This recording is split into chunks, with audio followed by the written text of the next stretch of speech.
లంచ్కి అండి. అయితే నిన్న తెప్పించుకుంటే ఇవన్నీ మిగిలినాయి. నెక్స్ట్ డేకి ఇలా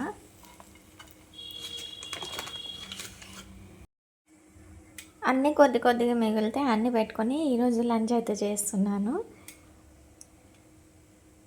అరే అన్నీ మిగిలినాయి కానీ కలర్ఫుల్గా ఉంది, ఎమ్మీగా కూడా కనిపిస్తుంది.